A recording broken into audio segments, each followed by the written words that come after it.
বলো নমস্কার বন্ধুরা। হ্যালো বন্ধুরা, বিক্রমের পাঁচালিতে বিক্রমের পাঁচালিতে কি সবাইকে স্বাগত। হ্যাঁ।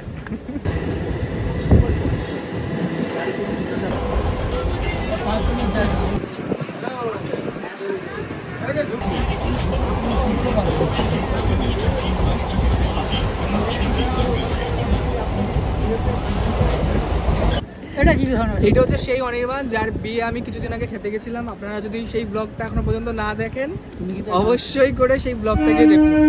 সুন্দরভাবে ট্রেনে যাচ্ছিলাম, আমার একটা ভাই আমাকে ভিডিও করে দিচ্ছিল ব্লগের জন্য, কিন্তু অনেকেরই সহ্য হলো না সেটা। হঠাৎ করে ফোন আসলো, ফোনে কি হচ্ছে, ফোনে আমাকে ফোন করে আমার একটা বন্ধু বলছে যে ভাই এনএফটি ট্রেজারের অ্যাপটা নামা, ওইখানে 1 মাসের মধ্যে হয়তো তোর যদি কপাল খুব ভালো থাকে তার 10-15 দিনের মধ্যে হতে পারে, তুই 10,000 টাকা দিয়ে অ্যাকাউন্টটা খোল, তুই 50,000 টাকা অবধি পেতে পারিস, তোর কপাল এতই ভালো। এবার সারাদিন তোর কাজে মন নেই আমার, যে কী ভাই এটা ট্রেজার, আর বুঝছিস সারাক্ষণ সে আমেরিকান অ্যাকসেন্টে কথা বলছে, মানে কি একটা ব্যাপার, টাকাকে টাকা বলছে না, ডলার ডলার ডলার ডলার করছে, ঠিক আছে। সে আজও একটা ব্যাপার। হ্যাঁ, এনএফটি ট্রেজার বলে কি একটা অ্যাপ এখন সারা বামুনগাছিতে চলছে, বামুনগাছি না তোমাদের এলাকাও চলতে পারে, কমেন্ট করে জানিও। তো সবাই লাখপতি কোটিপতি হয়ে যাচ্ছে, আমিও হতে চাই। তা এখন আমি যাবো মায়ের কাছে, দেখি 10,000 টাকা দেয় কি না। 10,000 টাকা যদি দেয় তো 20,000 টাকা একবারে চেয়ে নেবো, যে দাও, তাহলে আমি 10-10 মানে 50-50 1 লাখ টাকা আমি ফেলবো 1 মাসের মধ্যে। যাই সেখানে, 10,000 টাকা লাগবে এক্ষুনি, শর্ট মেরে লাথি মেরে একদম ঘর দিয়ে বের করে দেবো। না এক্ষুনি লাগবে 10,000 টাকা। 10,000 টাকা বানান বল, তারপর 10,000 দিচ্ছি।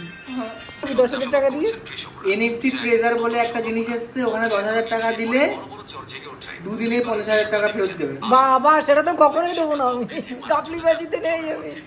কোনো ঘাপলি না, সবাই করছে। 10,000 টাকা লাগবে। চেক না ক্যাশ? ক্যাশ দিচ্ছি, দাঁড়া। তাহলে 20,000 দেবো, মা 10 আমার 10, তাহলে আমরা দুদিনে কত পাবো ফেরত? 1 লাখ, তাই তো? 1 লাখ। ঠিক আছে, দিচ্ছি। তো দেখতেই পাচ্ছ 10,000 টাকা চেতে গিয়ে এখন আমাকে লাথি মেরে ঘর থেকে বের করে দেওয়ার একটা প্ল্যানে চলছে এরা। জানি না কি হবে এরপরে আমার, মানে ভবিষ্যৎ এমনি অন্ধকার, আরও অন্ধকার দিকে চলে যাচ্ছে। আমাকে 10,000 টাকা দিয়ে যদি সরকার ঘর থেকে লাথি মেরে বের করে দেয়, আমাকে কেউ আটকাবে না, কেউ আটকানোর মতো নেই যে না থাক ছেলেটাকে আটকাস না, আটকাস না কেউ। তো তোমরা যদি কেউ এই ব্যাপারটা সম্পর্কে জানতে পারো, মানে জানো ভালো করে যে এই এনএফটি ট্রেজারটা কি আসলেও বা কি, তো অবশ্যই আমাকে বলো যে এটা কি, মানে আমি বুঝতে পারছি না এটা কি, মানে আদৌ কি এরকম একটা কোনো ব্যাপার আছে যে সবাই হঠাৎ করে বড় হয়ে যাচ্ছে, মানে কেউ কি আমাকে পাত্তা দেবে না, আর কেউ কি আমার মতো আর গরিব থাকবে না এই পৃথিবীতে, আমার মতো ভিখারির মতো কেউ কি রাস্তাঘাটে চলাফেরা করবে না, আমার বন্ধুরা সবাই কি বড়লোক হয়ে যাবে হঠাৎ করে বড়লোক? আমিও তো চাই হঠাৎ করে বড়লোক হতে, কিন্তু টাকা তো দিচ্ছে না কেউ। আমি কি করবো এখন? তোমরাই আমাকে কমেন্ট করে জানাও আমি কি করতে পারি এখন।